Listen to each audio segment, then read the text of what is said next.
My parents mocked. When will your kids ever be as successful as your sister's kids? My sister smirked. Probably in 10 years. I just smiled and said, then I'm done paying your mortgage. Next later, they called nonstop. My sister texted, please. I replied with 4 words, wait 10 more years. My name is Daniel. I'm 35. Middle child, designated helper, the one who remembers everyone's allergies and shows up with folding chairs. I fix routers, assemble flat-pack furniture without swearing, and keep extra phone chargers in my glove compartment like they're granola bars. I've been married 10 years to Lena. We have 2 kids, Max, 8, who collects rocks and apologizes to them when he drops one, and June, 5, who thinks every dog is named Kevin. I teach math at a community college during the day and tutor high schoolers at night. It's not flashy, but it's honest. It pays the bills if the bills are obedient. My older sister, Tessa, is the golden child, marketing director, aggressive smile, perfect photos.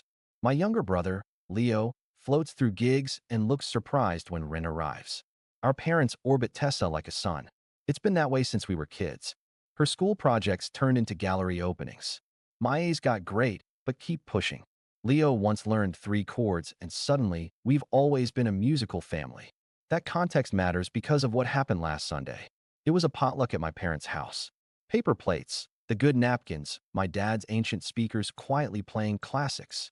Tessa arrived late with cupcakes from a bakery, presented them like medals, and immediately started talking about her twins' robotics club and travel soccer, alternating pronouncements as if reading stock prices. My mom's eyes glittered the way they do when Tessa lists achievements. My dad nodded so hard I worried about his neck. Lena brought chicken and rice. I brought salad. Max and June ran in circles around the coffee table until my mom said, careful with the vase, in the tone that means your kids are a hurricane. Tessa's twins sat precisely on the couch, heads bent over tablets, blue light haloing their perfect posture. Dinner was loud. Stories layered over each other. Cousin news, a neighbor's roof disaster, my dad's tale about kids today that he's been polishing for a decade. I chewed, smiled, and refilled water glasses because that's what I do when tension hums like a refrigerator. Then my mom asked the question that opened the floor like a trapdoor. So, Daniel, she said, voice bright with that performance energy, when will your kids ever be as successful as Tessa's kids? I blinked, fork halfway to my mouth. They're 8 and 5. Tessa smirked like a meme. Probably in 10 years, she said, snapping a photo of herself with a cupcake. Kidding. Kind of. My dad laughed.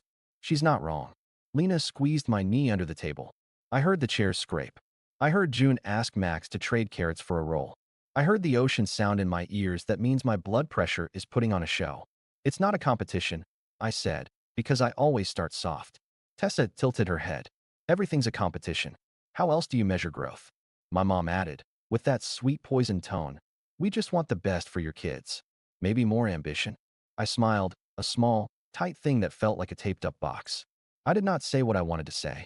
I did not mention that my students text me at 11 p.m. about factoring polynomials because I told them to, because I make space for them when no one else does. I did not say that Max learned to tie his shoes yesterday, and I almost cried. I did not say we can't sign them up for 3 travel teams because travel costs money that disappears in the same direction every month. Instead, I swallowed and changed the subject. Who wants coffee? As I stood to make it, Tessa said, light as air, do you think Max would be more focused if he spent less time with those silly rocks? I looked at my mom. She pretended to adjust the salt shaker. My dad smiled at his plate. Lena's fingers pressed once on my knee. I'm here. That was the first trigger. I didn't react. Not yet. I poured coffee, passed sugar, laughed at the right times, and drove home with my jaw clenched. Later, after the kids slept, I sat at our dining table with my hands around a lukewarm mug and stared at the wall clock I've meant to fix for 3 months. It clicked unevenly. I listened. I counted. I tried to decide what counted most. Peace, pride, money, our kids hearing that they're behind in a race they didn't sign up for. I didn't go to war that night. I brushed my teeth, climbed into bed, and told myself it was nothing. But in the morning, that question still sat inside my chest like a stone. The truth is it wasn't about the twins or the cupcakes. It was about 10 years of a quiet arrangement that stopped feeling quiet. When Tessa bought her house, it was a stretch. She sent a group text with a photo of keys in her manicured hand and wrote, manifested. 2 months in, she called me and said, breathless, We hit a snag. Temporary. Something with escrow and an investor pulling out. I'll pay you back. I just need a bridge for a few months. I believed her. I always do. She cried on the phone in a way that sounds like rain hitting a window. I said yes. The few months became a year. Then 2. Then 5. You know how bridges sometimes become highways. That. She set up a temporary auto transfer from my account to her mortgage. $1,150 on the 3rd of every month. I told myself it was a family thing, a season. She'd pick it up later. She'd catch up. We'd laugh about it someday. Every time I nudged, she said, next quarter, I promise. Big project. Or bonus season is weird this year. Or the classic. You know we're good for it. Lena knew. Of course she did. We share a bank account and a bed and a life. We made a deal. We'd help until we couldn't. Then couldn't got slippery. We trimmed our groceries. We stretched shoes for one more month. We told Max soccer is once a week and June's dance is the Saturday free class. We kept our car past the point of wisdom. We said, later, to vacation. We carved tiny luxuries out of little corners. Library books, park days, half-price ice cream. I watched Lena make 4 chicken breasts feed us for 6 meals with magic and planning and a spreadsheet named Stretch. My parents knew too. They never said thank you. They said things like, family supports family. And we're so proud of how close you kids are, which is a nice way to say, we enjoy the benefits. When Tessa posted photos of her kitchen remodel, marble that could blind you, my mom wrote, stunning, under it with 17 heart emojis. She did not text me privately to ask how we were doing. When I paid a medical bill for June's ear tube surgery, I got a heart emoji to a photo of June with a sticker and then a link from my mom to Tessa's HOA newsletter about the neighborhood block party. You can call me stupid. I called myself that in the shower more than once. I said things like, it's temporary, to the tile. I said, it's family, to the mirror. I said, it's not that much, to the ceiling, and then watched our savings grow at the pace of an injured snail. The smaller stuff piled up like receipts in the junk drawer. Tessa never brought dishes to potlucks, only desserts with her name on the box. When she took the kids to a trampoline park, she put the tickets on my card because I forgot my wallet, and then Venmo'd $12 with a sparkle emoji and a note. For smiles. The mortgage transfer was quiet. The little indignities were loud. Together, they built a rhythm where I paid and everyone else called me generous. Lena stayed steady, which is her gift. She'd say, you okay? When she saw me stare at the bank app like it spelled a prophecy, and I'd say, yeah. Because sometimes telling the truth felt like lighting a match in a paper house. One night she said, gently, we can stop. I said, after summer. And then summer arrived and Tessa's twins needed camp money to keep them engaged. And I felt like the villain in a story I didn't write. My parents kept the chorus going. Tessa works so hard. My mom said at least twice a call. She deserves nice things. I said, so does everyone. She said, don't be bitter. I wasn't. Not exactly. I was tired. Those are cousins, but not twins. Every month on the 2nd, I felt my shoulders rise toward my ears like they were trying to hide. On the 3rd, the transfer went out. On the 4th, I recalibrated our budget like a car with a steering issue. I took on more tutoring. I told students, pay what you can, and meant it, and then stayed up late doing math on the arithmetic of our life. If you asked why I didn't confront Tessa sooner, I have an answer I hate. Because peace at holidays felt more expensive than money. Because my parents' approval is a currency I still keep in a jar, even if the coins are useless in the real world. Because I like being the person who helps. Because when we were kids, Tessa once let me stay in her room when I was scared of a storm. She told me stories until I fell asleep. She was 14 and bored, and I was 9 and shaking. Memory is sticky. But then Sunday happened. The dinner. The question. When will your kids ever be as successful as Tessa's kids? Tessa's smirk. Probably in 10 years. Laughter like clinking ice. Lena's hand on my knee. On the drive home, Lena said nothing for 5 minutes. Then, I'm proud of our kids. I nodded. Me too. She waited. Do you hear it? She asked finally. Hear what? The story they tell. The one where success looks like travel teams and a backsplash. I swallowed. I hear it. She looked out the window. We need a new story. That night, I lay in bed and stared at the ceiling fan. I pictured our bank account like a bathtub with a slow leak at the drain. I pictured Tessa's marble counters and my students' faces when something clicked. I pictured Max lining up rocks by color and June whispering, "Good night, Kevin," to an actual dog whose name isn't Kevin. I pictured my parents' faces, delighted and shiny around Tessa, dim and managerial around me. In the morning, the stone was still there, heavy and round. I made breakfast. I packed lunches. I kissed the tops of small heads. I drove to work with the radio off. During office hours, I explained compound interest to a nursing student who said, "I'm bad at math." And I said, "You're not. You're under-practiced." And she smiled. I wrote practice on the board and thought about our life. That night, we had leftovers and popsicles. The kids dragged blankets into the living room and made a fort. I watched them breathe in their tent and decided something quiet. Not a rage decision, a math decision. I decided the bridge was closed. Breaking points are rarely loud. Mine happened at my parents' dining table with a pitcher of iced tea sweating onto a doily. It was the next Saturday. Tessa wanted to plan spring. That means schedules for birthdays, games, vacations, photos, and presents. My mom loves calendars like their grandchildren. We gathered at noon. I brought pasta salad. Tessa brought a timeline. Lena brought patience. We got through April and half of May before my dad, unprompted, said, "So, Daniel, what's the plan to get your kids into something more competitive?" He said competitive like it tasted expensive. I took a breath. "They're 8 and 5. He shrugged. "You're the teacher. You know early matters." My mom added, sing-song. "We just don't want them to fall behind your sister's kids." Tessa smiled into her water glass. "They'll catch up. Maybe in 10 years. Lena's hand landed on my thigh like a paperweight. The pitcher dripped. The doily soaked. The calendar waited. I put my pen down. "Then I'm done paying your mortgage," I said, and it came out softer than I expected. Calm. Not a threat. A weather report. The room pressed pause. My mom blinked. My dad's mouth made a small, "Oh." Tessa's face did the flicker, shock, calculation, charm, before she settled on confused innocent. "What are you talking about?" "The transfer on the 3rd, I said. "The one I've been making for years." My mom's eyebrows climbed. "That's private family business." "I'm family," I said. "It's my business." Tessa laughed, brittle. "It's temporary.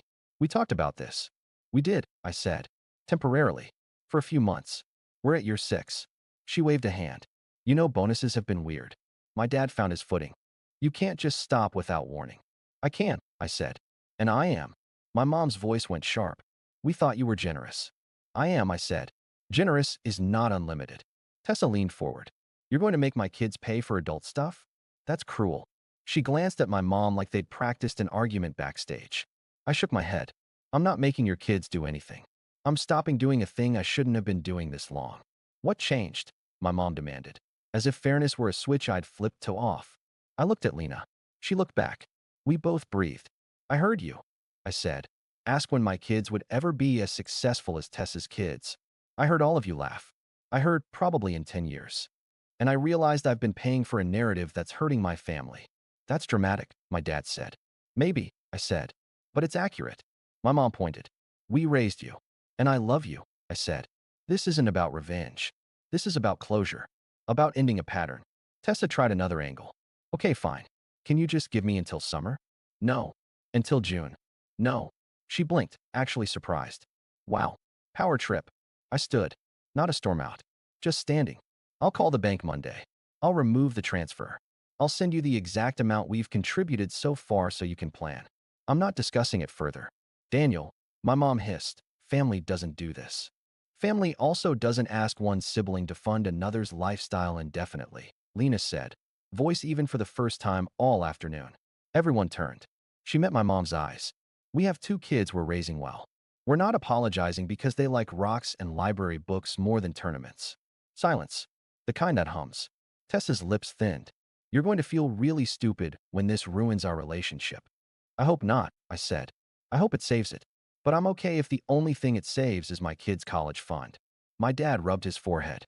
"You always were sensitive." "I always was a person," I said. We left before dessert. In the car, Lena exhaled one long breath like a balloon giving up. Max asked from the back seat, "Can we get slushies?" We did. They stained their tongues blue. We went home and built a fort that used every blanket. I lay under it and stared at the ceiling through the fabric and felt equal parts terror and relief. Monday morning, I called the bank on my lunch break. I canceled the auto transfer. I asked the rep to confirm twice. She said, "You're all set." I said, "Thanks," like I'd performed a small surgery on my own life. I sent Tessa a short email. "Transfer canceled effective immediately. We've contributed $82,800 over 6 years." We can't continue. I wish you well planning around this. I kept it clean. No commentary. No math jokes. At 4 p.m., my phone started ringing. First came the calls you expect. Call me now. Are you serious? Answer your mother. I let them stack. Then the texts. We need to talk. You blindsided us. Your nieces have piano this week. You know the bank is strict. Wow. I didn't answer for an hour because I was teaching, because I wanted a little control, and because Lena said, give it a beat. When I finally looked, there were 14 missed calls, 9 from my mom, 3 from Tessa, 1 each from my dad and my aunt who lives to narrate conflict. Then Tessa's text. Please. Just through summer. I typed, deleted, typed. I wrote 4 words. Wait 10 more years. I hit send. It was petty. It was also honest. She'd said 10 years. I put my phone face down and graded quizzes. At 6 p.m., we sat down to dinner. Pasta, peas, garlic bread made from the end of a loaf. My phone buzzed in a frenzy. I put it on a shelf. Max told me about a rock that looks like a potato. June asked if potatoes are rocks. Lena smiled with her mouth and her eyes. After we cleaned up, I picked up my phone like it might bite. My mom. How could you humiliate your sister like that? I had sent the email only to Tessa. My dad. This is between you kids. He meant, you fix it so I can stay out of it. My aunt. Your mother is crying. My grandma. Call me. Tessa. You're cruel. Then, I didn't realize you were keeping score. Then, I'll pay you back. Then, we'll talk tomorrow. You'll calm down. I wrote one message and sent it to our family group and separately to my parents so no one could pretend they missed it.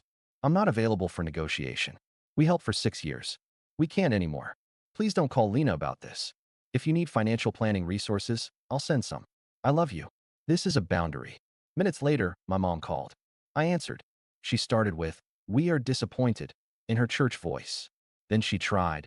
We sacrificed so much for you. As if childhood receipts are a currency you can spend forever. Then she moved to, you're ruining family harmony. I said, family harmony is not one person paying silently while being mocked. She said, don't put words in my mouth. I said, you put them there Sunday. There was a pause. Then she cried, the small, gasping kind, which used to undo me. It still tugged. I let it sit. When she calmed, I said, we're okay. You and I. But I'm not changing my mind. She switched to logistics. Tessa needs time. I said she's had time. My mom said, you're making where we live everyone's business. I said, I'm making my money my business. She said, I didn't realize you were counting. I said, that's how budgets work. We hung up with no ribbon tied.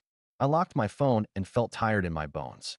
The next morning, Tessa texted, we can do $200 a month till summer. You cover the rest. I read it twice because it felt like a parody. I replied, no. She sent a screenshot of her mortgage account and wrote, look. I didn't. She wrote, I've always been there for you. And a list of things she thinks count. Rides when we were teens, a hoodie she bought me once, a weekend she babysat our kids for 6 hours, but also posted 40 photos. I wrote, I appreciate those. This is separate. She wrote, you're unbelievable. My dad sent, let's be reasonable. I replied, we are being reasonable. He wrote, your tone is disrespectful. I wrote, so was Sunday. By lunch, I had 3 voicemails. One from my aunt. Honey, be the bigger person. One from my grandma. Families fight. Then they eat cake. One from a number I didn't know that turned out to be Tessa's husband, Evan. Bro, we're tightening our belts too. You're not the only one struggling. He listed his struggles: ski trip cancellation, postponed patio upgrade, a nanny who won't go full time. I put my forehead on my desk and laughed into the wood because sometimes the only alternative is rage. At 3 p.m., an email arrived. Past due notice. It was addressed to Tessa, but my address was CC because she'd used my email on a form once and we never changed it. I forwarded it to her with, you got this. She replied, monster. I took a breath and did something that felt like traitorous kindness. I typed up a bare-bones budget template and a list of resources, a reputable credit counselor, a community workshop, a book that helped us. I sent it with, if you want help building a plan, I'm available Tuesday and Thursday after 8. 10 minutes later, she wrote, I'm not your student. That night, the family group chat tried to pivot to humor. My mom posted a photo of her cat in a box. My dad sent a meme about Mondays on a Wednesday. No one mentioned the thing. Then at 11 p.m., Tessa, fine. 1 month. Then you resume till Q4. I didn't reply. I set my phone to do not disturb and slept for 6 hours, woke for a bit, then slept for 2 more. It felt like breaking a fever. The fallout spread like dye in water. My mom cooled. She left me 2 days of silence, then texted, "Dinner Sunday?" I asked, "Are we going to rehash?" She wrote, "No, we went." It was muted. Tessa stayed away. My dad talked about the weather like it owed him money. My mom served lasagna and said to the air, "Some people think boundaries mean doors." I said they do. A week later, Tessa called Lena directly. That crossed a line.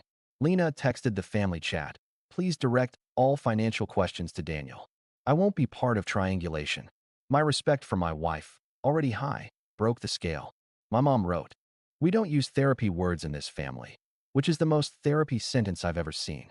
Tessa posted a story with a quote about betrayal from within over a sepia picture of coffee. Her friends commented hearts.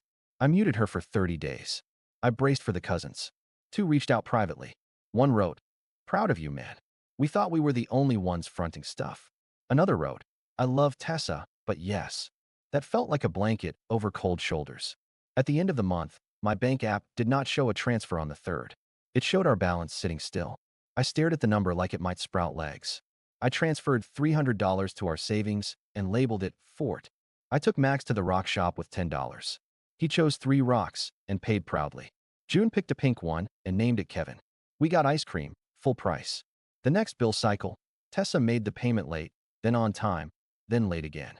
She sent me a screenshot each time like I was a coach grading her progress. I sent a thumbs up. At one point she texted, "Are you happy watching us struggle?" I wrote, "I don't watch you. I'm raising my family. You can do hard things." She wrote, "Don't therapize me." I wrote, "Okay." My parents tried on different tactics. Guilt, "We're disappointed." Flattery, "You're so responsible." Minimization, "It's not that much, darling." Duty, "We're your parents." Shame, "People will talk." Nostalgia, "Remember when?" I made a small script and stuck to it. I love you. We helped for 6 years. We're done. This isn't punishment. This is a boundary. It felt robotic sometimes. That helped. 2 months in, we sat with a banker to open a separate account for the kids' college. The banker asked what we wanted to name it. Lena said, "Future." I said, "Fort." We compromised. Future Fort. We put $100 in, then $50 more when I got paid for a Saturday SAT boot camp. It was small. It was also enormous. We told the kids, in our way, "We're saving for later," I said at bedtime. "Like snacks?" June asked. "Like snacks," I said. "A lot of snacks called tuition," Lena added from the hallway. Max asked if college has rocks. "It has geology," I said, and he whispered, "Cool," like a prayer. The 3rd month, my mom asked if we'd help with groceries. I said, "We can bring a dish Sunday." She said, "That's not the same." I said, "I know." She hung up gently, which felt like progress. Then, unexpectedly, Tessa called on a Tuesday night. "I made a budget," she said, defensive. "I hate it." I said, "They're not love letters." She blew out a breath. "Can you look?" We did, on Zoom. No jokes, no jabs. We cut the patio upgrade. We paused the nanny. We kept piano once a week. We found $480 she didn't know she had, because subscriptions are sneaky. When we hung up, she said, unwillingly, "Thanks." I said, "Proud of you." She said, "Don't." I said, "Okay." She cried for 10 seconds, then hung up. It didn't fix everything. It moved something. Nothing magical happened. There wasn't a group hug or a perfect apology. The story just shifted. My parents still boast about Tessa's twins tournaments. I still bring folding chairs. But now when someone says, "When will your kids be as successful as Tessa's?" I say, "They already are." They're kind and curious. Then I change the subject by asking who needs more salad. Tessa still posts about her hustle. I still mute occasionally. But she also texts me an actual question once a month. "How do you set up autopay? Can you explain APR? Is Costco a trap?" Yes. I answer if I have bandwidth. I say no if I don't. It doesn't end the world. Lena and I added a line to our kitchen whiteboard. Say no early. It's a reminder and a joke.